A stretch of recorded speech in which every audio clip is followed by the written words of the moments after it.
काय घडलं सांगा. मी ऍडव्होकेट पूजा नितीन भोसले आहे. मी 4 मधून राष्ट्रवादी काँग्रेस पार्टीमधून उभी आहे.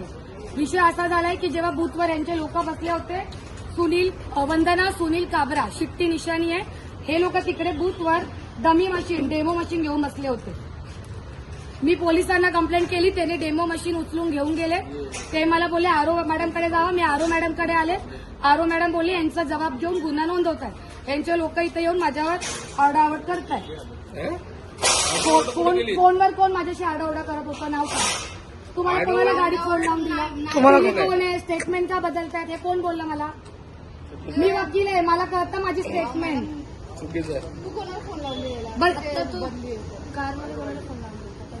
कारमध्ये मला तू कोणाशी फोन लावून दिला? माझ्यावर कोण आरडाओरडा करत होतं?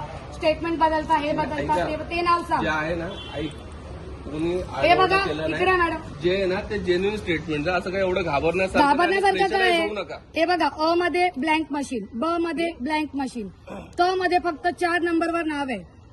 हे बघा, घाबरू नका, स्टेबल राहा. हो तुम्ही घाबरू नका, तेच घाबरणार आता. हे बघा नाव बघा, वंदना सुनील काबरा.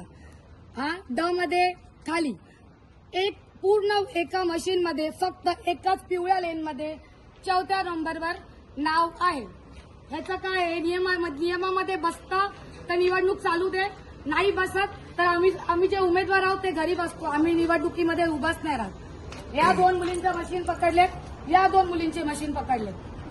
ह्याच्यावर काय ते मला पुरावा पाहिजे, तोपर्यंत मी इथून जाणार नाही. नाहीतर त्यांची तिकीट रद्द झाली पाहिजे. फेअर इलेक्शन होत आहे का? हे फेअर इलेक्शन आहे का? तुम्ही काय म्हणाल? यांच्यामध्ये मशीन पकडली ना, बोल विचारा.